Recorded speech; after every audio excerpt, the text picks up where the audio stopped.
बिस्मिल्लाहिर्रहमानिर्रहीम। अस्सलाम वालेकुम। नाइमरोज टीवी मोबाइल की ਤੁਹਾਡੀ ਖਿਦਮਤ ਚ ਹਾਜ਼ਰ ਹਾਂ। ਨਾਜ਼ਰੀਨ ਸਾਡੇ ਚੈਨਲ ਸਬਸਕ੍ਰਾਈਬ ਕਰ ਲਓ ਤਾਂ ਕਿ ਆਉਣ ਵਾਲੇ ਪ੍ਰੋਗਰਾਮ ਮਿਲਣ। ਅੱਜ ਹਾਲੈਂਡ ਬਹੁਤ ਹੀ ਪਿਆਰੇ ਬਜ਼ੁਰਗ ਰਹਿਮਤ ਅਲੀ ਸਾਹਿਬ, ਇਹਨਾਂ ਦਾ ਤਾਰਫ ਥੋੜਾ ਜਿਹਾ ਮੈਂ ਵੀ ਕਰਾ ਦੇਣਾ, ਬਾਕੀ ਇਹਨਾਂ ਕੋਲ ਤਾਰਫ ਲਵਾਂਗੇ।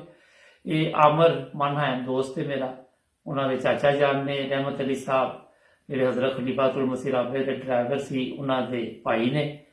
अस्सलाम वालेकुम।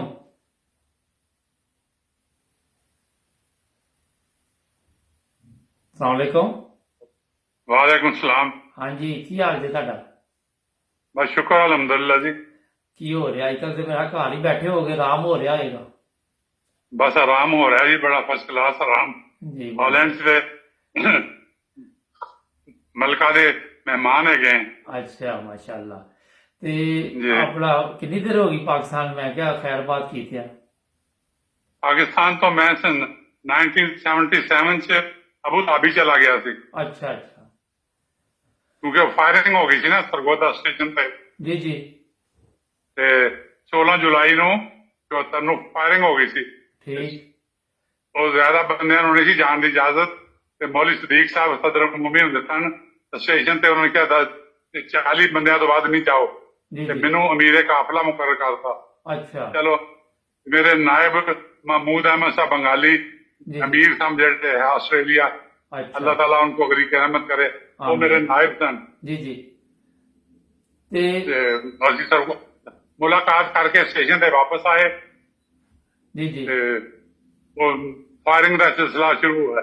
ਉਹ ਟਿਕਟ ਦੇ ਲੈਂਦੇ ਦੇਖ ਲਿਆ ਨਾ ਉਹਨਾਂ ਨੇ, ਮੌਲਵੀਆਂ ਦੇ ਮੁੰਡਿਆਂ ਨੇ। ਜੀ ਜੀ। ਤੇ ਟਿਕਟ ਲੈ ਕੇ ਅਸੀਂ ਪਲੇਟਫਾਰਮ ਦੇ ਉੱਤੋਂ ਪੌੜੀ ਤੋਂ ਦੂਸਰੇ ਪਲੇਟਫਾਰਮ ਤੇ ਜਾਂਦੇ ਸਾਂ, ਜੀ ਕਿ ਟ੍ਰੇਨ ਵਾਪਸ ਉੱਥੇ ਆਉਂਦੀ ਸੀ ਰਬਾ 5 ਵਜੇ। ਜੀ ਜੀ। ਉਹ ਸਾਰੇ ਟਿਕਟ ਲੈ ਕੇ ਉਹਨੇ ਗਿਣਦੇ ਰਹੇ। ਇੱਕ ਲੜਕਾ ਸੀ, ਉਹਨੇ ਮੇਰੇ ਕੋ ਸਰਗੋਧਾ ਇਮਤਿਹਾਨ ਦਿੱਤਾ ਹੋਇਆ ਸੀਗਾ ਜੀ ਜੀ।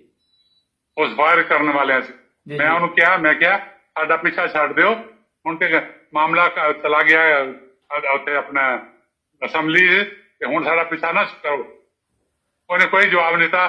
ਚਲੇ ਗਏ, ਜਾ ਕੇ ਪਲੇਟਫਾਰਮ ਤੋਂ ਥੱਲੇ ਉਤਰਨ ਵਾਲੇ ਸਾਂ ਤੇ ਫਾਇਰ ਲੱਗਾ ਮੇਰੀ ਲੱਤ ਵਿੱਚ। अच्छा ਲੈਫਟ ਜਿਹੜੀ ਰਾਈਟ ਹੈ ਉੱਥੇ ਪਿੰਡਲੀ ਜਿਹੀ ਗੋਲੀ ਲੱਗੀ, ਵੱਡੀ ਗੋਲੀ ਜਿਹੜੀ ਹੁੰਦੀ ਹੈ। जी जी। ਤੇ ਉਸ ਤੋਂ ਪਹਿਲੇ ਥੱਲੇ ਮਾਸਟਰ ਜ਼ਿਆਉਦੀਨ ਸਾਹਿਬ, ਉਹਨਾਂ ਦੇ ਸਿਰ 'ਚ ਗੋਲੀ ਲੱਗ ਚੁੱਕੀ ਸੀ। अच्छा ਮੇਰੇ ਵੀ ਉਸਤਾਦ ਹਨ ਨਈਮ ਪੰਪੀ ਹਾਊਸ ਦੇ ਵਾਲੇ ਸਾਹਿਬ ਨੂੰ। जी जी। ਜੀ, ਉਹਨਾਂ ਨੂੰ ਘਸੀਟ ਕੇ ਉਧਰ ਕੀਤਾ। ਅੱਛਾ, ਥੋੜਾ ਜਿਹਾ ਪੁਲ ਤੋਂ ਹੋ ਕੇ ਫਾਇਰਿੰਗ ਹੋ ਰਹੀ ਸੀ। जी जी। ਦੂਸਰੀ ਗੋਲੀ ਫਿਰ ਮੇਰੇ ਕੰਧੇ 'ਚ ਲੱਗੀ। ਫਿਰ ਮੈਂ ਆਪਣੇ ਦੋਸਤਾਂ ਨੂੰ ਪਿੱਛੇ ਹਟਾ ਰਿਹਾ ਸੀਗਾ ਕਿ ਪਿੱਛੇ ਹੋ ਜਾਓ। ਉਹ ਤੀਸਰੀ ਗੋਲੀ ਫਿਰ ਬਾਜ਼ੂ 'ਚ ਲੱਗੀ। जी जी। ਇੱਕ ਗੋਲੀ ਤੇ ਨਿਕਲ ਗਈ ਉਸੇ ਵੇਲੇ, ਤੇ ਦੂਸਰੀ ਜਿਹੜੀ ਸੀ ਬਾਜ਼ੂ 'ਚ ਰਹਿ ਗਈ। अच्छा ਫਿਰ ਉਹ ਮਿਰਜ਼ਾ ਅਬਦੁੱਲਾ ਖਾਨ ਨੂੰ ਪਤਾ ਲੱਗਾ, ਉਹ ਅਮੀਰ ਸਾਹਿਬ ਨੇ ਉੱਥੇ ਦੇ, ਉਹਨਾਂ ਨੇ ਸ਼ੋਰ ਮਚਾਇਆ, ਪੁਲਿਸ ਨੂੰ ਸਭ ਕਿਹਾ ਕਿ ਪਤਾ ਕਰੋ। ਫਿਰ ਡਾਕਟਰ ਵੀ ਆਇਆ, ਐਂਬੂਲੈਂਸ ਲਿਆ ਕੇ ਸਾਨੂੰ ਹਸਪਤਾਲ ਲੈ ਗਏ। ਹਸਪਤਾਲ ਲੈ ਗਏ ਸਰਗੋਧਾ ਹੀ। ਉੱਥੇ ਐਮਡੀ ਡਾਕਟਰ ਸਨ, ਉਹਨਾਂ ਨੇ ਪੂਰੀ ਇੱਕ ਵਾਰਡ ਜਿਹੜੀ ਸੀ ਉਹ ਖਾਲੀ ਕਰ ਲਈ ਸਾਡੇ ਵਾਸਤੇ। जी जी। ਅਸੀਂ 10 ਆਦਮੀ ਜ਼ਖਮੀ ਹੋ ਗਏ ਸਾਂ। अच्छा ਸਭ ਤੋਂ ਜ਼ਿਆਦਾ ਸੀਰੀਅਸ ਮੈਂ ਸਾਂ ਜਾਂ ਮਾਸਟਰ ਸਾਹਿਬ ਸੀਗੇ। जी ਉਹ जी। ਕਿਸੇ ਦੇ ਪੇਟ 'ਚ ਲੱਗੀ, ਕਿਸੇ ਦੇ ਲੱਤ 'ਚ ਲੱਗੀ। ਇੱਕ ਡਾਕਟਰ ਸਨ ਅਬਦੁਲ ਗਫੂਰ, ਉਹਨਾਂ ਦੇ ਪੇਟ 'ਚ ਲੱਗੀ, ਉਹਦਾ ਪੇਟ ਬੜਾ ਸੀਗਾ। जी जी। ਲੈਫਟ ਤੋਂ ਲੱਗ ਕੇ ਗੋਲੀ ਰਾਈਟ ਤੋਂ ਨਿਕਲ ਗਈ, ਮਤਲਬ ਅੰਦਰ ਨਹੀਂ ਗਈ, जी जी। ਝਿੱਲੀ ਤੋਂ ਹੀ ਨਿਕਲ ਕੇ ਉਧਰ ਚਲੀ ਗਈ। जी ਉਹਨਾਂ ਨੇ ਵੀ ਸਾਡੀ ਬੜੀ ਮਦਦ ਕੀਤੀ, ਡਾਕਟਰ ਸਨ। ਉਹ ਉੱਥੇ 10 ਦਿਨ ਅਸੀਂ ਉੱਥੇ ਰਹੇ ਹਸਪਤਾਲ। ਫਿਰ ਉਹਨਾਂ ਨੇ ਕਿਹਾ ਸੀ ਸ਼ਨਾਖਤ ਪਰੇਡ ਹੋਣੀ ਹੈ। ਫਿਰ ਸਾਨੂੰ ਜੇਲ੍ਹ ਵਿੱਚ ਲੈ ਕੇ ਗਏ। ਮੈਂ ਉਹਨਾਂ ਨੂੰ ਕਿਹਾ, ਮੈਂ ਕਿਹਾ ਇੱਥੇ ਮੇਰੇ ਭਾਈ ਹੈ, ਮੈਂ ਮਿਲਣਾ ਲਵਾਂ। ਕਹਿੰਦੇ ਨਹੀਂ, ਤੁਹਾਨੂੰ ਇਸ ਕੰਮ ਵਾਸਤੇ ਨਹੀਂ ਲਿਆਂਦਾ, ਤੁਸੀਂ ਉਹਨਾਂ ਕੈਦੀਆਂ ਨੂੰ ਪਛਾਣਨਾ ਵਾ ਕਿਹੜਾ ਸੀ ਫਾਇਰ ਕਰਨ ਵਾਲਾ। ਉਹਨਾਂ ਦੇ ਕੱਪੜੇ ਕੈਦੀਆਂ ਵਾਲੇ ਪਵਾ ਕੇ ਇੱਕ ਲਾਈਨ 'ਚ ਬਿਠਾਇਆ ਹੋਇਆ ਸੀ। जी जी। ਤੇ ਸਾਡੇ ਬੰਦਿਆਂ ਨੂੰ ਕਹਿਣ ਪੁੱਛੋ, ਇਹਨਾਂ ਨੂੰ ਪੁੱਛੋ। ਮੈਂ ਉਹਨਾਂ 'ਚੋਂ 3 ਬੰਦੇ ਪਛਾਣ ਲਏ। ठीक। ਤੇ ਉਹ ਇੱਕ ਬੰਦਾ ਖੜਾ ਨਾ ਹੋਵੇ, ਤੇ ਮੈਂ ਮੈਜਿਸਟ੍ਰੇਟ ਨੂੰ ਕਿਹਾ, ਮੈਂ ਕਿਹਾ ਖੜਾ ਕਿਉਂ ਨਹੀਂ ਹੁੰਦਾ ਜਦੋਂ ਮੈਂ ਕਿਹਾ? ਤੇ ਉਹਨੇ ਕਿਹਾ ਖੜਾ ਹੋ ਜਦ ਤੁਮ ਕਹਿ ਰਹੇ ਥੇ। ਮੈਂ ਕਿਹਾ ਇਹੀ ਤੇ ਅੱਗੇ ਸੀ ਸਭ ਤੋਂ। अच्छा ਉਹਦੇ ਬਾਅਦ ਸਾਨੂੰ ਵਾਪਸ ਹਸਪਤਾਲ ਭੇਜ ਦਿੱਤਾ। ਅਗਲੇ ਦਿਨ ਫਿਰ ਸਾਨੂੰ ਰੱਬਾ ਲੈ ਆਏ ਹਸਪਤਾਲ। जी जी। ਉੱਥੇ ਇਲਾਜ ਹੁੰਦਾ ਰਿਹਾ। ਬਾਜ਼ੂ ਤੇ ਪਲਸਤਰ ਲਗਾਤਾ, ਗੋਲੀ ਲੱਤ ਵਾਲੀ ਉੱਥੇ ਕੱਢ ਦਿੱਤੀ ਸੀ, ਬਾਜ਼ੂ ਵਾਲੀ ਇੱਕ ਆਪੇ ਨਿਕਲ ਗਈ ਸੀ, जी। ਦੂਸਰੀ ਜਿਹੜੀ ਸੀ ਉਹ ਗੋਲੀ ਪਿੱਛੇ ਸੀ ਬਾਜ਼ੂ ਤੋਂ। ਤੇ ਬੜੀ ਦਰਦ ਸੀ। ਪਲਸਤਰ ਉਹਨਾਂ ਨੇ ਸਰਗੋਧੇ ਵੀ ਲਗਾਤਾ, ਰਬਵਾ ਵੀ। ਮੀਆਂ ਮੁਨੱਵਰ ਅਹਿਮਦ ਸਾਹਿਬ ਨਿਗਰਾਨੀ ਕਰਦੇ ਸਨ ਮੇਰੀ, ਮਤਲਬ ਦੂਸਰੇ ਜੀ ਜੀ ਵਾਰਡ ਦੇ ਵਿੱਚ। ਜੀ ਜੀ ਇੱਕ ਦਿਨ 2-3 ਦਿਨ ਹੋਏ ਗੁਜ਼ਰੇ, ਬੜੀ ਤਕਲੀਫ ਹੋ ਗਈ ਤੇ ਡਾਕਟਰ ਲਤੀਫ ਸਾਹਿਬ ਉੱਥੇ ਡਿਊਟੀ ਦੇ ਸਨ। ਜੀ ਜੀ ਮੇਰੇ ਤੇ ਡਿਊਟੀ ਦੇ ਜਾਮਿਆਂ ਦੇ ਲੜਕੇ ਉਹਨਾਂ ਦੀ ਲਗਾਈ ਹੁੰਦੀ ਸੀ, ਰਾਤ ਨੂੰ ਵੀ ਤੇ ਸੁਬਾਹ ਵੀ। ਮੈਨੂੰ ਉਠਾਉਣਾ ਬੈਠਣਾ ਬਹੁਤ ਮੁਸ਼ਕਲ ਸੀ, ਲੱਤ ਦੀ ਵਜ੍ਹਾ ਨਾਲ ਬਾਜ਼ੂ ਦੇ ਨਾਲ। ਜੀ ਜੀ ਤੇ ਉਹਨਾਂ ਨੂੰ ਕਿਹਾ ਡਾਕਟਰ ਸਾਹਿਬ ਇਹਨਾਂ ਦੀ ਤਕਲੀਫ ਬਹੁਤ ਹੈ। ਉਹਨਾਂ ਕਿਹਾ ਮੀਆਂ ਮੁਨੱਵਰ ਦਾ ਮਰੀਜ਼ ਹੈ। ਚਲੋ ਅਸੀਂ ਚੁੱਪ ਹੋ ਗਏ। ਸੁਬਾਹ ਮੀਆਂ ਸਾਹਿਬ ਆਏ ਤੇ ਮੀਆਂ ਸਾਹਿਬ ਨੂੰ ਵੀ ਦੱਸਿਆ ਕਿ ਇਹ ਗੱਲ ਹੋਈ, ਬੜੀ ਤਕਲੀਫ ਸੀ। ਉਹਨਾਂ ਕਿਹਾ ਐਸਾ ਕੋਈ ਬਾਤ ਨਹੀਂ। 3-4 ਦਿਨ ਗੁਜ਼ਰੇ ਤੇ ਹਜ਼ੂਰ ਜਾਂਦੇ ਸਨ ਅਸੈਂਬਲੀ 'ਚ, ਜੀ ਤੇ ਮੈਂ ਟਾਂਗਾ ਲੈ ਕੇ ਉੱਥੇ ਪਹੁੰਚ ਗਿਆ ਕਿਸੇ ਖਿਲਾਫਤ। ਜੀ ਜੀ ਪ੍ਰਾਈਵੇਟ ਸੈਕਟਰੀ ਨੇ ਮੈਂ ਕਿਹਾ ਮੈਂ ਵੀ ਜਾਣਾ ਨਾਲ ਹੀ, ਮੈਨੂੰ ਉੱਥੇ ਕਿਸੇ ਡਾਕਟਰ ਨੂੰ ਦਿਖਾਓ, ਮੇਰੀ ਜੇ ਤਕਲੀਫ ਹੀ ਨਹੀਂ ਹਟਦੀ ਪਈ। ਜੀ ਜੀ ਉਹਨਾਂ ਨੇ ਪ੍ਰਾਈਵੇਟ ਸੈਕਟਰੀ ਨੇ ਅੰਦਰ ਹਜ਼ੂਰ ਨੂੰ ਪੁੱਛਿਆ ਕਿ ਇਹ ਗੱਲ ਹੈ, ਉਹ ਤੇ ਆ ਗਿਆ ਇਦਾਂ ਜ਼ਖਮੀ। ਮੇਰੇ ਉਸਤਾਦ ਵੀ ਸਨ, ਖਲੀਫਾ ਉਸਤਾਦ। ਜੀ ਜੀ ਮੇਰੇ ਉਸਤਾਦ ਵੀ ਸਨ, ਬੜੇ ਮੋਹਤਰਮ ਪ੍ਰਿੰਸੀਪਲ ਵੀ ਸਨ। ਉਹਨਾਂ ਨੇ ਉਹਨਾਂ ਨੂੰ ਪ੍ਰਾਈਵੇਟ ਸੈਕਟਰੀ ਕਿਹਾ ਕਿ ਉਹਨਾਂ ਨੂੰ ਕਹੋ ਕਿ ਅਸੀਂ ਬਾਅਦ ਸਾਨੂੰ ਉੱਥੇ ਬੁਲਾਉਣ ਦਾ ਇੰਤਜ਼ਾਮ ਕਰਾਂਗੇ, ਅਸੀਂ ਬੜਾ ਤੇਜ਼ ਜਾਣਾ ਹੈਗਾ ਤੇ ਤੁਹਾਨੂੰ ਝਟਕੇ ਲੱਗਣਗੇ। ਜੀ ਜੀ ਤੇ ਅਸੀਂ CMH ਜਾਣ ਦੀ ਡਾਕਟਰ ਨੇ ਉਹਨਾਂ ਨਾਲ ਕੰਟੈਕਟ ਕਰਕੇ ਫਿਰ ਤੁਹਾਨੂੰ ਬੁਲਾਵਾਂਗੇ। ਫਿਰ 2 ਦਿਨ ਦੇ ਬਾਅਦ ਮੈਂ ਤੇ ਦੂਸਰਾ ਜ਼ਖਮੀ ਲੁਤਫਰ ਰਹਿਮਾਨ ਅਸੀਂ ਜਨਾਬ 'ਚ ਗਏ, ਗੱਡੀ ਜਿਹੜੀ ਸ਼ਾਮ ਨੂੰ ਜਾਂਦੀ ਸੀ। ਜੀ ਜੀ ਮੇਰੇ ਬੜੇ ਭਾਈ ਵਾਪਸ ਆ ਜੇਲ੍ਹ ਤੋਂ 2 ਮਹੀਨੇ ਬਾਅਦ ਵਾਪਸ ਆ ਗਏ ਸਨ। ਜੀ ਜੀ ਜ਼ਮਾਨਤਾਂ ਹੋ ਗਈਆਂ ਸੀ। ਜੀ ਜੀ ਫਿਰ ਉਸ ਨਾਲ ਗਏ, ਉੱਥੇ ਬੜੀ ਤਕਲੀਫ। ਸਟੇਸ਼ਨ ਤੇ ਉਤਰੇ ਜਾ ਕੇ ਤੇ ਉਹ ਜਮਾਤ ਨੇ ਗੱਡੀ ਛੋਟੀ ਲਿਆਂਦੀ ਹੋਈ ਸੀ ਜੀ ਤੇ ਮੈਂ ਤਾਂ ਉਹਦੇ 'ਚ ਨਹੀਂ ਸੀ ਬੈਠ ਸਕਦਾ ਜੀ ਜੀ ਲੱਤ ਦੀ ਵਜ੍ਹਾ ਨਾਲ। ਜੀ ਜੀ ਤੇ ਮੀਆਂ ਫਰੀਦ ਅਹਿਮਦ ਨੂੰ ਹਜ਼ੂਰ ਨੇ ਮੁਕਰਰ ਕੀਤਾ ਸੀ ਸਾਡੇ ਨਾਲ ਹਸਪਤਾਲ ਲਿਜਾਣ ਔਰ ਕਰਨ 'ਚ। ਜੀ ਜੀ ਫਿਰ ਉਹ ਜਮਾਤ ਦੇ ਬੰਦੇ ਨੇ ਕਿਹਾ ਅੱਛਾ ਮੈਂ ਵੱਡੀ ਗੱਡੀ ਮੰਗਾਣਾ। ਉਹ ਡੱਬਾ ਟਾਈ ਫਿਰ ਗੱਡੀ ਆਈ, ਫਿਰ ਸਾਨੂੰ CMH ਲੈ ਗਏ। ਡਾਕਟਰ ਸਾਹਿਬ ਨੇ ਸਾਨੂੰ ਚੈੱਕ ਕੀਤਾ। ਡਾਕਟਰ ਸਾਹਿਬ ਨੇ ਕਿਹਾ ਨਰਸ ਨੂੰ ਫੌਰਨ ਜਾਂ ਪਲਸਤਰ ਉਤਾਰੋ। ਇੰਨਾ ਮੋਟਾ ਪਲਸਤਰ ਲਗਾਇਆ ਹੋਇਆ ਸੀ, ਅੱਛਾ ਤੇ ਲਾਤੇ ਵੀ ਪੱਟੀਆਂ ਲਗਾਈਆਂ ਹੋਈਆਂ ਸੀ। ਉਹ ਸਾਰਾ ਉਹਨਾਂ ਨੇ ਚੈੱਕ ਕੀਤਾ। ਉਹਨੇ ਕਿਹਾ ਇਹ ਤੇ ਮਾਮੂਲੀ ਪ੍ਰੋਬਲਮ ਹੈ। ਬੜੀ ਤਸੱਲੀ ਮਤਲਬ ਦਿੱਤੀ। ਜੀ ਜੀ ਉਹਨੇ ਕਿਹਾ ਮੈਂ ਢਾਕੇ ਸੇ ਜੋ ਪਾਕਿਸਤਾਨ ਦਾ ਮਾਮਲਾ ਸੀ ਤੇ ਮੈਂ ਲਾਹੌਰ ਸਾਂ ਤੇ ਜ਼ਖਮੀ ਆਂਦੇ ਸਨ, ਕਿਸੇ ਦੀ ਮੈਂ ਲੱਤ ਕੱਢਦਾ ਸਾਂ, ਕਿਸੇ ਦੀ ਬਾਂਹ ਕੱਟਦਾ। ਜੀ ਜੀ ਸਾਰਾ ਦਿਨ ਇਹੀ ਕਿੱਸਾ ਰਹਿੰਦਾ ਸੀ। ਪਾਣੀ ਚਾਹ ਪੀਣ ਦਾ ਤਫਾਕ ਨਹੀਂ ਸੀ ਤੇ ਨਰਸਾਂ ਮੈਨੂੰ ਗਲੂਕੋਜ਼ ਦਾ ਟੀਕਾ ਲਗਾਉਂਦੀਆਂ ਸੀ। ਜੀ ਜੀ ਤੇ ਇਹ ਤੇ ਮਾਮੂਲੀ ਗੱਲ ਹੈ, ਠੀਕ ਹੋ ਜਾਏਗਾ। ਜੀ ਉਹ ਜੀ ਲੱਤ ਵਾਲਾ ਜ਼ਖਮ ਸੀ ਜਿਹੜਾ, ਉਹ ਚੋਂ ਮੈਂ ਪੱਟੀ ਕੱਢੀ, ਦੁਬਾਰਾ ਨਹੀਂ ਲਗਾਈ ਤੇ ਤਸੱਲੀ ਦਿੱਤੀ। ਫਿਰ ਉਹਨਾਂ ਨੇ ਕਿਹਾ ਤੇ 2-3 ਮਹੀਨੇ ਦੇ ਬਾਅਦ ਫਿਰ ਅਸੀਂ ਜਾਂ ਤੇ ਤੁਸੀਂ ਉਦੋਂ ਹੀ ਆ ਜਾਂਦੇ ਨਾ, ਜੀ ਜੀ ਤੇ ਅਸੀਂ ਉਹਦੀ ਗੋਲੀ ਕੱਢ ਕੇ 3 ਪਲੇਟਾਂ ਲਗਾ ਦਿੰਦੇ। ਹੁਣ ਇੰਤਜ਼ਾਰ ਕਰੋ, ਜ਼ਖਮ ਠੀਕ ਹੋਏ ਤੇ ਫਿਰ ਦੇਖਾਂਗੇ, ਜੀ ਜੀ ਫਿਰ ਤੁਹਾਨੂੰ ਬੁਲਾ ਲਾਂਗੇ। ਜੀ ਜੀ ਬਸ ਉਹ ਚਲੇ ਗਏ। ਰਫਾਈ ਰਹੇ ਜਾ ਕੇ ਉਹਨਾਂ ਨੇ ਕਿਹਾ 8 ਦਿਨ ਦੇ ਬਾਅਦ ਇਹਨਾਂ ਦਾ ਪਲਸਤਰ ਉਤਾਰਨਾ ਹੈ ਜੀ ਜੀ ਤੇ ਥੋੜਾ ਚਲਾਣਾ ਵੀ, ਅੱਲਾਹ ਵੀ ਮਸਲਾ ਸੀਗਾ। ਕੁਝ ਜਾਮਿਆਂ ਦੇ ਲੜਕੇ ਉਹਨਾਂ ਦੀ ਡਿਊਟੀ ਲੱਗਦੀ ਸੀ ਜਮਾਤ ਵੱਲੋਂ, ਖੁਦਾਮਦ ਦੇ ਵੱਲੋਂ। ਜੀ ਜੀ ਇਹ ਨਸੀਰ ਕਮਰ ਸਾਹਿਬ ਉੱਥੇ ਹੁੰਦੇ ਸੀ ਮੇਰੇ ਕੋਲ। ਅੱਛਾ ਹਾਂ, ਇਹ ਇਹਨਾਂ ਦੀ ਰਾਤ ਨੂੰ ਡਿਊਟੀ ਹੁੰਦੀ ਸੀ। ਹੋਰ ਇਸ ਤਰ੍ਹਾਂ ਹੁਣ ਤੇ ਮਰਬੀ ਬਣ ਗਏ ਹੋਏ ਨੇ, ਉਹ ਰਾਤ ਨੂੰ ਬੜੀ ਖਿਦਮਤ ਕਰਦੇ ਸੀ। ਆ ਕੇ ਉਠਾਣਾ, ਪਿਸ਼ਾਬ ਲਿਜਾਣ ਵਾਸਤੇ ਉਠਾਣਾ ਸਭ ਇਹੀ ਕਰਦੇ ਰਹੇ। ਜੀ ਜੀ ਜ਼ਿਮਨਨ ਰਹਿ ਗਈ। ਮਹਿਮੂਦ ਬੰਗਾਲੀ ਸਾਹਿਬ ਨੇ ਹਸਪਤਾਲ ਦੇ ਵਿੱਚ ਬਹੁਤ ਖਿਦਮਤ ਕੀਤੀ ਮੇਰੀ। ਮੈਂ ਨਾ ਉੱਠ ਸਕਦਾ ਸੀ ਨਾ ਬੈਠ ਸਕਦਾ ਸੀ। ਜੀ ਜੀ ਸਲਵਾਰ ਪਜਾਮਾ ਉਹ ਖੁਦ ਹੀ ਉਤਾਰਦੇ, ਖੁਦ ਹੀ ਸਫਾਈ ਕਰਦੇ ਸਨ। ਅੱਲਾਹ ਉਹਨਾਂ ਨੂੰ ਕਦੀ ਕਿਰਮਤ ਕਰੇ, ਆਮੀਨ। ਤੇ ਬਸ ਫਿਰ ਉਹ ਲੈ ਕੇ ਗਏ ਵਾਪਸ। ਫਿਰ ਅਸੀਂ ਆ ਗਏ ਦੂਸਰੇ ਦਿਨ। ਫਿਰ ਰੱਬਾ ਹਸਪਤਾਲ 'ਚ ਰਹੇ 8-10 ਦਿਨ 15 ਦਿਨ। ਫਿਰ ਉੱਥੋਂ ਡਾਕਟਰ ਦੇਖਦੇ ਰਹੇ। ਫਿਰ ਘਰ ਭੇਜ ਦਿੱਤਾ ਸਾਨੂੰ ਜੀ ਕਿ ਜ਼ਰੂਰਤ ਹੋਏਗੀ। ਤੇ ਫਿਰ ਮੈਂ ਕਾਲਜ ਜਿਹੜਾ ਸੀ, ਉਹ ਕਿਉਂਕਿ ਮੁਲਾਜ਼ਮ ਸੀ ਮੈਂ ਉੱਥੇ ਦਾ, ਗਵਰਨਮੈਂਟ ਕਾਲਜ ਹੋ ਗਿਆ। ਜੀ ਜੀ ਤੇ ਉਹ ਡਾਕਟਰ ਸਾਹਿਬ ਨੇ ਲਿਖ ਦਿੱਤਾ ਕਿ ਸਹੂਲਤ ਨਾਲ ਮਤਲਬ ਇੱਕ ਹਲਕੀ ਡਿਊਟੀ ਕਰ ਲੈਣ। ਜੀ ਜੀ ਤੇ ਉਹਨਾਂ ਨੇ ਕਿਹਾ ਗਵਰਨਮੈਂਟ ਦਾ ਜਿਹੜਾ ਸਕੂਲ ਹੋਵੇਗਾ, ਹਸਪਤਾਲ ਹੋਵੇ, ਉਹ ਇੱਥੇ ਲਿਖਣ। ਉਹ ਫਿਰ ਸ਼ਾਇਦ ਸਰਗੋਧਿਆਂ ਦਾ ਟੈਸਟ ਕਰਾਇਆ ਤੇ ਉਹ ਫਿਰ ਮੈਂ ਹਲਕੀ ਡਿਊਟੀ ਕਰਦਾ ਰਿਹਾ। ਜੀ ਜੀ ਸੁਬਹ ਜਾਂਦਾ ਸਾਂ ਤੇ 2 ਘੰਟੇ ਬਾਅਦ ਮੈਂ ਤਾਂ ਵਾਪਸ ਆ ਜਾਂਦਾ ਸੀ, ਜੀ ਜੀ ਬਜਾਏ ਸ਼ਾਮ ਤੱਕ ਦੇ। ਇਹ ਸਿਲਸਿਲਾ ਰਿਹਾ। ਫਿਰ ਦਸੰਬਰ 'ਚ ਹੱਸਾਂ ਨਾਲ ਕੰਟੈਕਟ ਰਹਿੰਦਾ ਸੀ। ਜੀ ਜੀ ਹਸਪਤਾਲ ਭਿਜਵਾਉਂਦੇ ਰਹਿੰਦੇ ਸੀ ਕਿਸੇ ਨਾ ਕਿਸੇ ਨੂੰ, ਪਤਾ ਕਰਕੇ ਆਓ ਕੀ ਹਾਲਤ ਹੈ, ਕੀ ਜ਼ਰੂਰਤ ਹੈ। ਬੜੀ ਮੁਹੱਬਤ ਨਾਲ ਇਹ ਮਾਮਲਾ ਰਿਹਾ। ਫਿਰ ਦਸੰਬਰ 'ਚ ਮੈਨੂੰ ਹਸਪਤਾਲ ਨੇ, ਹਜ਼ੂਰ ਨੇ ਲਾਹੌਰ ਭਿਜਵਾਇਆ। ਜੀ ਜੀ ਡਾਕਟਰ ਮਸੂਦ ਸਾਹਿਬ ਸਨ ਸਰਜਨ, ਜੀ ਜੀ ਨਾਲੇ ਉਹ ਪ੍ਰੋਫੈਸਰ ਸਨ ਕਈ ਕਾਲਜ ਦੇ, ਨਿਊ ਹਸਪਤਾਲ ਦੇ ਨਾਲ ਹੀ। ਜੀ ਜੀ ਉਹਨਾਂ ਨੂੰ ਮੈਂ ਜਾ ਕੇ ਘਰ ਮਿਲਿਆ, ਉਹਨਾਂ ਨੇ ਦੇਖਿਆ ਸਭ, ਉਹਨਾਂ ਐਡਮਿਟ ਕਰ ਲਿਆ। ਉਹਨਾਂ ਕਿਹਾ 2 ਦਿਨ ਦੇ ਬਾਅਦ ਆ ਕੇ ਐਡਮਿਟ ਹੋ ਜਾਓ ਤੇ ਗੋਲੀ ਗੋਲੀ ਸਭ ਨਿਕਲ ਜਾਏਗੀ, ਫਿਕਰ ਕਰਨ ਦੀ ਜ਼ਰੂਰਤ ਨਹੀਂ ਹੈ। ਚਲੋ ਜੀ, ਆ ਕੇ ਐਡਮਿਟ ਹੋ ਗਏ ਤੇ ਉਹਨਾਂ ਨੇ ਸਾਰਾ ਚੈੱਕ ਕੀਤਾ, ਕਮਰਾ ਮਿਲ ਗਿਆ ਰਹਿਣ ਦਾ। 2 ਵਜੇ ਆਪਰੇਸ਼ਨ ਸ਼ੁਰੂ ਹੋਇਆ। ਮੈਨੂੰ ਕਹਿੰਦੇ ਘੜੀ ਦੇਖ, ਗਿਣਤੀ ਕਰ, ਕਿੰਨੇ ਟਾਈਮ ਹੈ, ਮੈਨੂੰ ਟਾਈਮ ਦੱਸ। ਉਹ ਮੈਂ ਦੱਸਿਆ, ਮੈਨੂੰ ਇਹਦਾ ਕੀ ਯਾਦ ਹੈ 2:10 ਹੋਏ ਨੇ ਜੀ, ਬਸ। ਉਹਦੇ ਬਾਅਦ ਮੈਨੂੰ ਨਹੀਂ ਪਤਾ। ਅੱਛਾ, ਉਹ ਇੰਜੈਕਸ਼ਨ ਲਗਾਤਾ ਨਾ ਜੀ ਜੀ, 1.5-2 ਘੰਟੇ ਆਪਰੇਸ਼ਨ ਰਿਹਾ। ਸ਼ਾਮ ਨੂੰ ਜਦੋਂ ਡਾਕਟਰ ਸਾਹਿਬ ਫਿਰ ਮੈਨੂੰ ਵਾਰਡ 'ਚ ਭੇਜ ਦਿੱਤਾ। ਡਾਕਟਰ ਸਾਹਿਬ ਸ਼ਾਮ ਨੂੰ ਆਏ, ਮੈਂ ਪੁੱਛਿਆ, ਮੈਂ ਕਿਹਾ ਡਾਕਟਰ ਸਾਹਿਬ ਇੰਨਾ ਲੰਬਾ ਕਿਉਂ ਹੋ ਗਿਆ? ਕਹਿੰਦੇ ਤੇਰਾ ਬਾਜ਼ੂ ਤਾਂ ਨਹੀਂ ਸੀ ਜ਼ਾਇਆ ਕਰਨਾ ਨਾ, ਵੇਨਾਂ ਨਿਸ਼ਾਨ ਲਗਾਉਂਦੇ ਸਨ, ਵੇਨਾਂ ਵੀ ਜਾਂਦੀਆਂ ਸੀ ਜੀ ਜੀ, ਤੇ ਆਪਰੇਸ਼ਨ ਕਰਕੇ ਬਾਜ਼ੂ ਤਾਂ ਨਹੀਂ ਜ਼ਾਇਆ ਕਰਨਾ। ਇੱਕ ਤੇ ਸਾਡੀ ਖਿਦਮਤ ਸੀ, ਦੂਸਰਾ ਹਜ਼ੂਰ ਦਾ ਵੀ ਬੜਾ ਸੀਗਾ, ਉਹਨਾਂ ਦੀ ਬਾਜ਼ੂ ਦਾ ਖਿਆਲ ਰੱਖਣਾ। ਜੀ ਜੀ, ਬਸ ਉਹ 3 ਦਿਨ ਉੱਥੇ ਰਹੇ। ਫਿਰ ਉਹਨਾਂ ਨੇ ਕਿਹਾ ਬਾਅਦ ਚ ਆਉਣਾ ਤੇ ਮੈਂ ਇਹਦਾ ਕਰ ਦਿਆਂਗਾ, ਜੇ ਸਟਿਚਿੰਗ ਲੱਗੀ ਹੈ ਉਤਾਰ ਦਿਆਂਗਾ, ਜੋ ਦਵਾਈ ਦੇਣੀ ਹੋਗੀ ਉਹ ਵੀ ਮੈਂ ਦੇ ਦਾਂਗਾ। ਜੀ ਜੀ, ਉਹ ਫਿਰ ਕੈਪਸੂਲ ਵਗੈਰਾ ਦਿੰਦੇ ਰਹੇ, ਖਾਂਦੇ ਰਹੇ। ਤੇ ਕੁਛ ਫਰਵਰੀ 'ਚ ਗਾਲਿਬਨ ਮੀਆਂ ਲੁਕਮਾਨ ਦੀ ਸ਼ਾਦੀ ਸੀ ਜੀ ਜੀ, ਤੇ ਸਾਨੂੰ ਬੁਲਾਇਆ ਉਹਦੀ ਸ਼ਾਦੀ ਤੇ, ਮੇਰਾ ਭਾਈ ਨੂੰ ਲੈ ਕੇ ਉੱਥੇ ਸਾਨੂੰ ਸਭ ਨੂੰ ਬੁਲਾਇਆ ਹੋਇਆ ਜੀ ਸੀ। ਗਏ ਮਿਲੇ, ਡਾਕਟਰ ਸਾਹਿਬ ਵੀ ਉੱਥੇ ਆਏ ਹੋਏ ਸੀ, ਜੀ ਜੀ, ਡਾਕਟਰ ਮਸੂਦ ਸਾਹਿਬ ਵੀ। ਜੀ ਜੀ, ਮੈਂ ਕਿਹਾ, ਪੁੱਛਿਆ ਹਾਲਵਾਲ ਤੇ ਮੈਂ ਕਿਹਾ ਮੈਂ ਫਲਾਣੀ ਤਾਰੀਖ ਨੂੰ ਉੱਥੇ ਆਣਾ, ਤੁਸੀਂ ਦਿੱਤੀ ਹੋਈ ਦਾ। ਕਹਿੰਦੇ ਨਹੀਂ, ਇਹ ਖਾਣਾ ਖਾ ਲਈਏ, ਮੈਂ ਇਸੇ ਦਿਨ ਚੈੱਕ ਕਰਾਂਗਾ। ਵਾਹ, ਅੱਲਾਹੁ ਅਕਬਰ। ਸੁਭਾਨ ਅੱਲਾਹ। ਉਹਨਾਂ ਨੇ ਖਾਣੇ ਦੇ ਬਾਅਦ ਉੱਥੇ ਹੀ ਮੈਨੂੰ ਚੈੱਕ ਕੀਤਾ।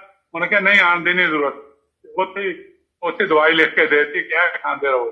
ਜੀ ਜੀ, ਫਿਰ 2 ਮਹੀਨੇ ਦੇ ਬਾਅਦ ਗਏ ਤੇ ਟ੍ਰੇਨ ਤੇ ਵਾਪਸ ਆ ਰਹੇ ਸੀ, ਸਰਗੋਧਾ ਐਕਸਪ੍ਰੈਸ ਜਿਹੜੀ ਆਉਂਦੀ ਸ਼ਾਮ ਨੂੰ। ਅੱਛਾ, ਗੱਲ ਸੁਣੋ। ਹਾਂਜੀ, ਇੱਥੇ ਇੱਕ ਬ੍ਰੇਕ ਲੈ ਲਈਏ ਜ਼ਰਾ ਨਾਜ਼ਰੀਨ, ਇੱਕ ਸ਼ਾਰਟ ਬ੍ਰੇਕ ਤੋਂ ਬਾਅਦ ਦੁਬਾਰਾ ਤੁਹਾਡੀ ਖਿਦਮਤ 'ਚ ਹਾਜ਼ਰ ਹੋ ਰਹੀ ਜੀ। ਨਾਜ਼ਰੀਨ, ਬ੍ਰੇਕ ਤੋਂ ਬਾਅਦ ਮੁਬਾਰਕ ਜੀ, ਤੁਹਾਡੀ ਖਿਦਮਤ 'ਚ ਹਾਜ਼ਰ ਹੈ ਸਾਡੇ ਬਜ਼ੁਰਗ ਹਾਲੈਂਡ ਤੋਂ 1974 ਦਾ ਵਾਕਿਆ ਸੁਣਾ ਰਹੇ ਨੇ। ਚੱਲਨੇ ਹਾਲੈਂਡ ਜੀ ਸਾਹਮਣੇ। ਅੱਛਾ, ਮੈਂ ਕਿਹਾ ਕੀ ਦੱਸ ਰਹੇ ਸੀ ਤੁਸੀਂ ਸਰਗੋਧੇ ਫਿਰ? ਹਾਂ, ਉਹ ਮੈਂ ਦੱਸ ਰਿਹਾ ਸੀ ਕਿ ਮੇਰਾ ਨਿਕਾਹ ਹੋਇਆ ਸੀ 73 'ਚ ਲਾਹੌਰ। ਜੀ ਜੀ, ਜਦੋਂ ਇਹ ਫਾਇਰਿੰਗ ਕੇਸ ਹੋ ਗਿਆ ਤੇ ਲਾਹੌਰ ਜੋ ਕਿ ਗੜਬੜ ਸੀ, ਮੇਰੇ ਘਰ ਉਹ ਸਸੁਰਾਲੀਆਂ ਚ ਸਸੁਰ ਨਹੀਂ ਥੇ ਤੇ ਸੱਸ ਜਿਹੜੇ ਟੀਚਰ ਸਨ, ਇਹਨਾਂ ਬੱਚੀਆਂ ਨੂੰ ਲੈ ਕੇ ਤੇ ਰੱਬਾ ਆ ਗਏ। ਅੱਛਾ, ਉਹਨਾਂ ਨੇ ਕਿਹਾ ਉੱਥੇ ਬੜਾ ਮੇਰਾ ਖਤਰਾ ਹੈ, ਤਾਂ ਤੁਹਾਡੀ ਅਮਾਨਤ ਹੈ, ਇਹਨੂੰ ਸੰਭਾਲੋ।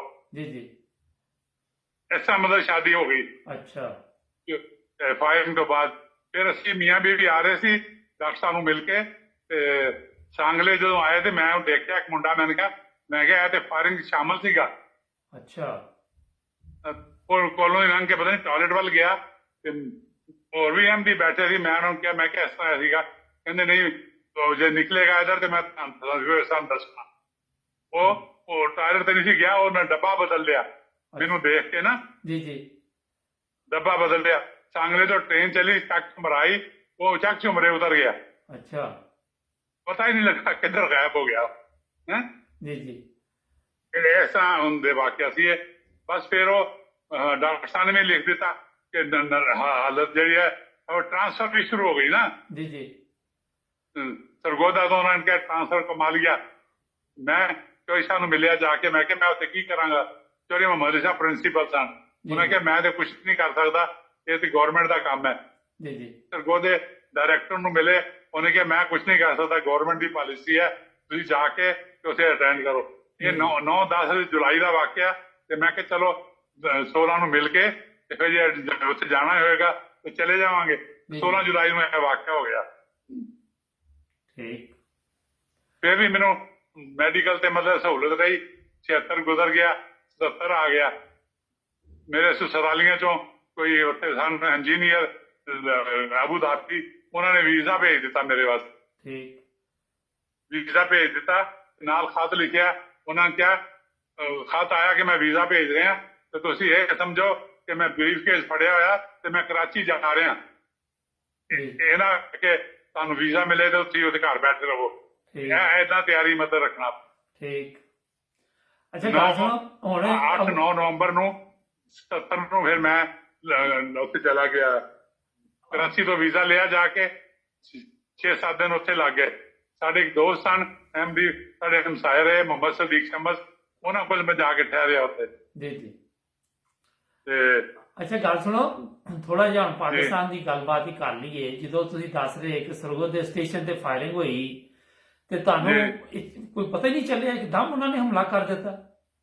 ਮੈਂ ਸਾਹਮਣੇ ਸੀ ਨਾ ਪਲੇਟਫਾਰਮ ਤੇ, ਮੈਂ ਤਾਂ ਆਪਣੇ ਬੰਦਿਆਂ ਨੂੰ ਉਹਦੀ ਤਰ੍ਹਾਂ ਓਟ ਚ ਹੋ ਜਾਓ, ਠੀਕ, ਉਹ ਸੀੜੀਆਂ ਦੀ ਜਿਹੜੀ ਓਟ ਹੁੰਦੀ ਨਾ ਜੀ ਜੀ, ਉੱਥੇ ਹੋ ਜਾਓ। ਤੇ ਉਹਦੇ ਚ ਮੈਨੂੰ ਉਹ ਇੱਕ ਪਲੇਟਫਾਰਮ ਤੋਂ ਫਾਇਰਿੰਗ ਕਰ ਰਹੇ ਸੀ, ਇੱਕ ਤੋਂ ਅਸੀਂ ਖੜੇ ਸਾਂ ਆਮਣੇ ਸਾਹਮਣੇ। ਕੋਈ ਡਰ ਖੌਫ ਨਹੀਂ ਸੀ ਬਿਲਕੁਲ, ਮੈਂ ਤੁਹਾਨੂੰ ਦੱਸਦਾ। ਤੇ ਇਹ ਦੋ ਮੈਂ ਉਹਨਾਂ ਨੂੰ ਹਟਾਉਂਦਾ ਪਿਆ ਤੇ ਦੋ ਫਾਇਰ ਤੇ ਮੇਰੇ ਲੱਗੇ, ਇੱਕ ਤੇ ਉਤੋਂ ਉਤਰਦਿਆਂ ਲੱਗਾ ਲੱਤ ਨੂੰ ਤੇ ਦੋ ਬਾਜ਼ੂ ਥੱਲੇ ਲੱਗੇ, ਇੱਕ ਦੀ ਬਾਜ਼ੂ ਚ ਲੱਗਦੇ ਹੀ ਬੋਡੀ ਨਿਕਲ ਗਈ। ਤੇ ਉਹਨਾਂ ਕੱਪੜੇ ਜਿਹੜੇ ਸੀ ਖੂਨ ਹੋ ਗਏ ਕੱਪੜੇ। ਜਦੋਂ ਹਸਪਤਾਲ ਗਏ ਤੇ ਡਾਕਟਰ ਮੇਰਾ ਸਿਰ ਸਾਫ਼ ਕਰਨ, ਮੈਂ ਕਿਹਾ ਸਿਰ ਚ ਨਹੀਂ ਲੱਗੀ, ਕਹਿੰਦੇ ਇਹਦਾ ਖੂਨ ਸਿਰ ਚ ਰਿਹਾ ਤੇ ਬਾਜ਼ੂ ਤੇ ਸੀ ਸਾਰੀ। ਫਿਰ ਉਹਨਾਂ ਨੇ ਸਾਫ਼ ਸੁਥਰਾ ਕੀਤਾ, ਬੜਾ ਅੱਛਾ ਰਿਹਾ। ਡਾਕਟਰ MD ਸਾਹਿਬ ਉੱਥੇ, ਜੀ ਜੀ, ਡਾਕਟਰ ਚੀਨੀ ਸਾਹਿਬ ਉਹਨਾਂ ਨੂੰ ਕਹਿੰਦੇ ਸਨ। ਜੀ ਜੀ। ਅੱਛਾ, ਤੇ ਉਹਨਾਂ ਕੋਲ ਵੱਡੇ ਗੰਨਾਂ ਸੀ ਜਾਂ ਪਿਸਟਲ ਸੀ ਜਿਨ੍ਹਾਂ ਨੇ ਹਮਲਾ ਕੀਤਾ? ਉਹ ਜਿਹੜੇ ਹੁੰਦੇ ਨਾ ਕਾਰਬਿਨ ਟਾਈਪ, ਹਾਂਜੀ ਹਾਂਜੀ, ਜੇ ਬੜੇ ਜਾਨਵਰਾਂ ਨੂੰ ਮਾਰਦੇ ਨੇ, ਮੋਟੀ ਗੋਲੀਆਂ ਸੀ ਨਾ। ਜਿਹੜੀ ਲੱਤ ਵਾਲੀ ਗੋਲੀ ਸੀ ਉਹ ਤੇ ਮੈਂ ਉਸ ਵੇਲੇ ਦੇਖੀ, ਜਿੱਦਾਂ ਇਹ ਗੋਲੀਆਂ ਬੰਟੇ ਨਹੀਂ ਖੇਲਦੇ, ਹਾਂਜੀ ਹਾਂਜੀ, ਇੰਨੀ ਵੱਡੀ ਸੀ। ਉਹ ਚੰਗਾ ਟੱਚ ਕਰਕੇ ਹੱਡੀ ਨੂੰ ਤੇ ਦੂਸਰੇ ਪਾਸੇ ਜਿਹੜੀ ਸੀ ਥੱਕ ਰੁਕ ਗਈ। ਤੇ ਇਹ ਦੱਸੋ ਕਿ ਇਹ ਤੁਹਾਡਾ ਖਿਆਲ ਹੈ ਕਿ ਜਦੋਂ ਤੁਸੀਂ ਜੇਲ੍ਹ ਚੋਂ ਮੁਲਾਕਾਤ ਕਰਕੇ ਨਿਕਲੇ ਉੱਥੇ ਤੇ ਉੱਥੋਂ ਪਿੱਛੇ ਲੱਗ ਗਏ ਲੋਕ?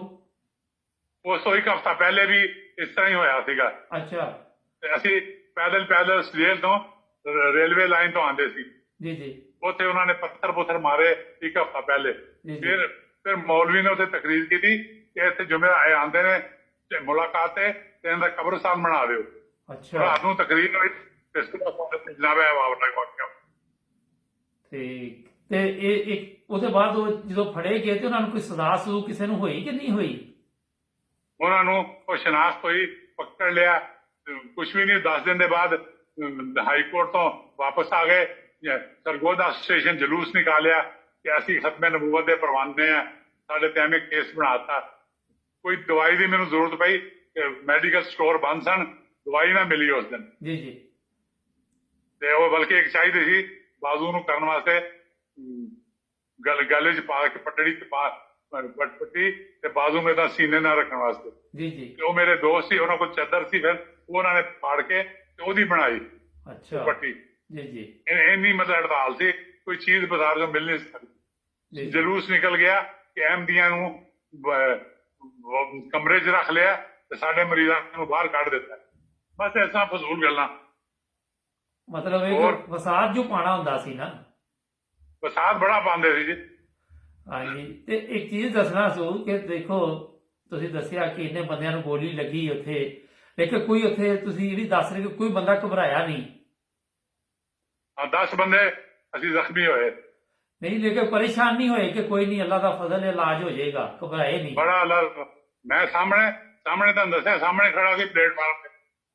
ਜੀ ਜੀ। ਇਹ ਨਹੀਂ ਕਿਹਾ ਕਿ ਇੱਧਰ ਹੋ ਜਾਓ। ਉਹ ਪਿੱਛੇ ਮਾਲ ਗੱਡੀ ਖੜੀ ਸੀ ਤੇ ਉਹਨੂੰ ਜਾ ਕੇ ਗੋਲੀ ਲੱਗਦੀ ਸੀ, ਬੜੀ ਆਵਾਜ਼ ਆਉਂਦੀ ਸੀ। ਜੀ ਜੀ। ਤੇ ਕਿੰਨੇ ਬੰਦੇ ਸੀ ਵੈਸੇ ਉਹ? ਜੀ, ਉਹ ਕਿੰਨੇ ਕੁ ਬੰਦੇ ਸੀ ਤੁਹਾਡੇ ਖਿਆਲ 'ਚ ਜਿਹੜੇ ਆਏ ਸੀ ਹਮਲਾ ਕਰਨ? ਉਹ 4-5 ਬੰਦੇ ਨਜ਼ਰ ਆ ਰਹੇ ਸੀ।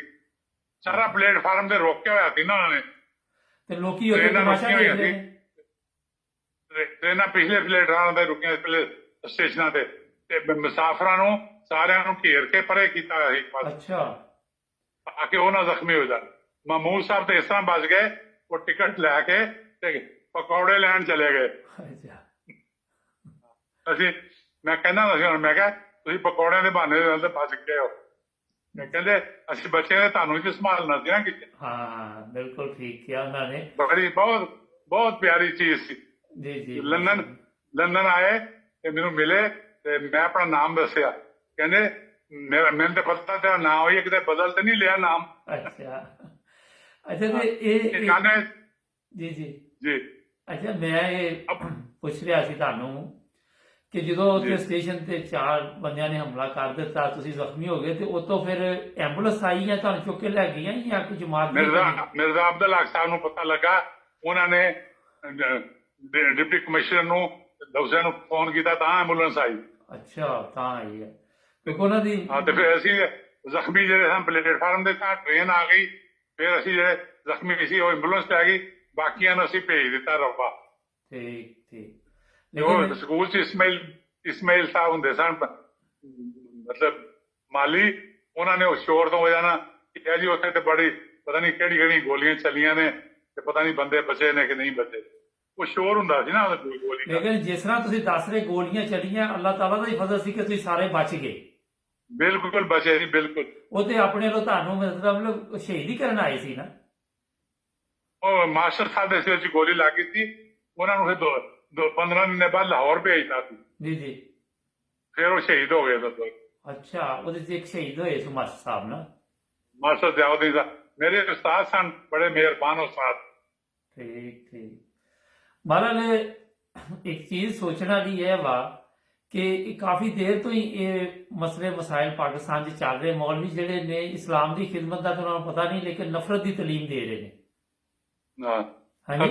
ਖਤਮੇ ਨਬੂਵਤ ਦੇ ਪਰਵਾਨੇ ਛੁੱਟ ਕੇ ਆ ਗਏ ਜੀ, ਜਲੂਸ ਨਿਕਲਿਆ, ਫਿਰ ਉਹ ਕੇਸ ਚੱਲਿਆ, ਸਾਨੂੰ ਬੁਲਾਇਆ, ਅਮੂਰਾਮਾ ਵਾਲਾ ਕਿਹਾ ਉੱਥੇ ਨਹੀਂ ਜਾਣਾ ਕਿਉਂਕਿ ਪਹਿਲੇ ਇੱਕ ਕੇਸ ਸੀ ਲਾਹੌਰ ਸਰਗੋਦੇ ਦਾ, ਉਹ ਗਏ ਤੇ ਉਹੀ ਹੁਸ਼ਿਆਰਪੁਰ ਜਿਹੜੇ ਸੀ ਉਹਨਾਂ ਨੇ ਅੱਖਾਂ 'ਚ ਮਿਰਚਾਂ ਪਾ ਦਿੱਤੀਆਂ। ਅੱਛਾ, ਮਤਲਬ ਕੋਈ ਮੌਕਾ ਨਹੀਂ ਸੀ ਜਾਣ ਦਾ। ਦਰਵਾਜ਼ ਪਈ ਤੇ ਫਿਰ ਮੌਲਵੀ ਅਬਦੀਲ ਸਾਹਿਬ ਨੇ ਕਿਹਾ ਬਿਲਕੁਲ ਨਹੀਂ ਜਾਣਾ ਅਸੀਂ। ਮੈਂ ਤੇ ਅੱਗੇ ਜ਼ਖਮੀ ਸਾਂ, ਉਸ ਤੋਂ ਉਹ ਜ਼ਖਮੀ ਦੀ ਹਾਲਤ 'ਚ ਮੈਨੂੰ ਪਲੇਟਫਾਰਮ ਤੇ ਵੀ ਲੈ ਕੇ ਗਏ ਕਿਉਂਕਿ ਉਹਨਾਂ ਨੇ ਇਨਕੁਆਇਰੀ ਕਰਨੀ ਸੀ ਪੁਲਿਸ ਨੇ। ਜੀ ਜੀ। ਲਾਹੌਰੋਂ ਸਪੈਸ਼ਲ ਪੁਲਿਸ ਆਈ ਸੀ ਤੇ ਉੱਥੇ ਲੈ ਕੇ ਪਲੇਟਫਾਰਮ, ਉਦੋਂ ਵੀ ਪਲੇਟਫਾਰਮ ਬੰਦ ਕੀਤਾ ਹੋਇਆ ਸੀ, ਕੋਈ ਬੰਦਾ ਨਹੀਂ ਆ ਸਕਦਾ ਪਰ ਸਭ। ਉਹ ਸਾਰਾ ਕੁਝ ਮੈਨੂੰ ਪੁੱਛਿਆ ਕਿੱਥੇ ਤੁਸੀਂ, ਕਿੱਦਾਂ ਗੋਲੀ ਲੱਗੀ, ਇਹ ਹੋਇਆ। ਫਿਰ ਉਹਨੇ ਪੁਲਿਸ ਵਾਲੇ ਨੇ ਕਿਹਾ ਮੈਨੂੰ ਕਿ ਤੂੰ ਬੜੀ ਗੱਲ ਹੈ ਤੇਰੀ, ਤੂੰ 3 ਬੰਦੇ ਪਛਾਣੇ ਆ। ਲੇਕਿਨ ਸਜ਼ਾ ਤੇ ਨਹੀਂ ਨਾ ਹੋਈ। ਫਿਰ ਵੀ ਸਜ਼ਾ ਉਹਨਾਂ ਨੂੰ ਕਾਹਦੀ ਹੋਣੀ ਸੀ, ਉਹ ਹਾਈ ਕੋਰਟ ਤੋਂ ਛੁੱਟ ਕੇ ਆ ਗਏ, ਉਲਟਾ ਸੋ ਸ਼ੁਰੂ ਹੋ ਗਏ ਜਲੂਸ ਜਨਾਹ ਸਾਰੇ ਮਾਮਲਾ ਹੁੰਦਾ ਰਿਹਾ। ਇੱਕ ਅਬੂ ਧਾਬੀ ਵੀ ਸ਼ੋਰ ਸ਼ਰਾਬਾ ਰਿਹਾ, ਉੱਥੇ ਰੱਬਾ ਦੇ ਆਪਣੇ ਪਾਕਿਸਤਾਨ ਦੇ ਸਨ ਮੁਸਲਮਾਨ, ਤੇ ਮੈਨੂੰ ਚੁੱਕੇ ਸੀ ਪੋਰਟ ਤੇ ਅੱਛੀ ਨੌਕਰੀ ਮਿਲ ਗਈ ਸੀ ਗੌਰਮੈਂਟ ਦੀ। ਤੇ ਉੱਥੇ ਨਮਾਜ਼ ਤੇ ਉਹਨਾਂ ਨਾਲ ਨਹੀਂ ਪੜ੍ਹਨੀ, ਕਦੀ ਉਧਰ ਪੜ੍ਹ ਲੈਣੀ ਕਿਤੇ ਉਧਰ ਪੜ੍ਹ। ਉਹਨਾਂ ਨੇ ਇਹ ਸ਼ੁਰੂ ਕਰਤਾ ਜਾਂ ਸ਼ੀਆ ਵਾ ਜਾਂ ਕਾਦੀਆਨੀ ਹੈ। ਮੁਖਾਲਫਤ ਸ਼ੁਰੂ ਹੋ ਗਈ। ਜੀ ਜੀ। ਅੱਛਾ, ਅੱਜ ਤੁਹਾਡੇ ਨਾਲ ਪਾਕਿਸਤਾਨ ਤੇ ਗੱਲਬਾਤ ਕੀਤੀ ਹੈ ਤੇ ਇਨਸ਼ਾਅੱਲਾ ਅਸੀਂ ਪ੍ਰੋਗਰਾਮ ਫਿਰ ਅੱਗੋਂ ਹੋਰ ਵੀ ਤੁਹਾਡੇ ਨਾਲ ਰੱਖਾਂਗੇ ਕਿਉਂਕਿ ਉਹ ਤੁਹਾਡੇ ਨਾਲ ਗੱਪਸ਼ਪ ਪ੍ਰੋਗਰਾਮ ਚੱਲਦਾ ਰਹੇਗਾ। ਲੇਕਿਨ ਇਹ ਤੇ ਬੜੇ ਤੁਸੀਂ ਜਿਹੜੀਆਂ ਗੱਲਾਂ ਦੱਸੀਆਂ ਨੇ, ਇਹ ਸਾਡੇ ਜਦੋਂ ਲੋਕ ਸੁਣਨਗੇ ਉਹਨਾਂ ਨੂੰ ਪਤਾ ਚੱਲੇਗਾ ਕਿ ਕਿੰਨੀਆਂ ਕੁਰਬਾਨੀਆਂ ਦੇਣੀਆਂ ਪੈਂਦੀਆਂ ਨੇ ਔਰ ਕਿੰਨੇ ਮਸਾਇਲ। 91 ਦੀ ਇੱਕ ਆਖਰੀ ਗੱਲ ਮੈਂ ਤੁਹਾਨੂੰ ਦੱਸ ਦੇਣਾ, ਅਬੂ ਧਾਬੀ ਦੀ। ਜੀ ਜੀ। ਮੁਖਾਲਫਤ ਬੜੀ ਹੋ ਗਈ ਤੇ ਨਵਾਬ ਸ਼ਾਹ ਦਾ, ਕਿਉਂਕਿ ਸਾਡੇ ਰਿਸ਼ਤੇਦਾਰ ਹੈ, ਉੱਥੇ ਦਾ ਇੱਕ ਮੁੰਡਾ ਸੀਗਾ, ਉਹਨੂੰ ਪਤਾ ਲੱਗਾ ਮੈਂ ਨਵਾਬ ਸ਼ਾਹ ਦਾ ਲੱਗਾ, ਉਹਨੇ ਕਿਹਾ ਇਹ ਮੁਖਾਲਫ ਹੋਣਗੇ, ਇਹਨਾਂ ਨੂੰ ਆਪਣਾ ਕੁਝ ਬਹਿਸ ਕਰਨ ਦੀ ਜ਼ਰੂਰਤ ਨਹੀਂ ਇਹਨਾਂ ਨਾਲ। ਜੀ ਜੀ। ਇਹਨਾਂ ਕੋਲ ਬਦਲਾ ਲੈਦਾ ਰਹੋ। ਫਿਰ ਉਹ ਅਸਲਮ ਕੁਰੈਸ਼ੀ ਦਾ ਵਾਕਿਆ ਹੋ ਗਿਆ, ਫਿਰ ਹੋਰ ਮੁਖਾਲਫਤ ਵਧੀ। ਜੀ ਜੀ। ਫਿਰ ਮੈਂ ਹਜ਼ੂਰ ਨੂੰ ਲਿਖਿਆ ਕਿ ਇਸ ਤਰ੍ਹਾਂ, हजूर ने जवाब देता आप अपना काम सीधा रखें, आपका कोई बाल भी टेढ़ा नहीं कर सकता। माशाअल्लाह। फिर 91 से जलसे से जाने का मौका मिला लंदन पहली दफा। जी जी माशाअल्लाह। जलसा हो गया, ऐलान होया कि शाम को नमाज से गल्फ वाले की मुलाकात होगी मुसाफा। मेरी जो वारी आई तो मैं नाम दसन लगा, हजूर कहने 7-8 साल में मैं आपको भूल गया हूँ। माशाअल्लाह। जी जी। हाँ, अच्छी तरह मैंने जफी भी पा ली कि कितने दिन रहेंगे। मैं कहा मैं तो 2 हफ्ते रहूंगा। कहते बाद में भी आपका नसीर करमा कहा प्रोग्राम लिख लें, फिर इनको मुलाकात कराऊंगा। फिर मुलाकात हुई, बड़ी अच्छी तोहफा थी हजूर लिए, वो भी दिता। असा ने क्या एक फोटो अपने कैमरे नाल, एक फोटो इन्हां दे कैमरे, वो दोनों फोटो मेरे को एक माशाअल्लाह। ਮੁਹੱਬਤ ਸੀਗੀ ਜੀ। ਮਾਸ਼ਾਅੱਲਾ। ਮੈਂ ਕਿਹਾ ਜੀ ਬਹੁਤ ਅੱਛਾ ਲੱਗਾ ਤੁਹਾਡੇ ਨਾਲ ਗੱਲਬਾਤ ਕਰਕੇ। ਅਸੀਂ ਹੋਰ ਵੀ ਤੁਹਾਡੇ ਨਾਲ ਪ੍ਰੋਗਰਾਮ ਕਰਾਂਗੇ। ਨਾਜ਼ਰੀਨ ਸਾਡਾ ਚੈਨਲ ਸਬਸਕ੍ਰਾਈਬ ਕਰੋ, ਟਾਈਮ ਖਤਮ ਹੋ ਰਿਹਾ ਤੇ ਤੁਹਾਡਾ ਵੀ ਬਹੁਤ ਸ਼ੁਕਰੀਆ, ਤੁਸੀਂ 9 ਬ੍ਰਦਰਜ਼ ਟੀਵੀ ਨੂੰ ਟਾਈਮ ਦਿੱਤਾ। ਮਿਲਾਂਗੇ ਅਗਲੇ ਪ੍ਰੋਗਰਾਮ 'ਚ। ਅੱਲਾ ਹਾਫਿਜ਼। बहुत शुक्रिया हौसला भी जजाक अल्लाह हाफिज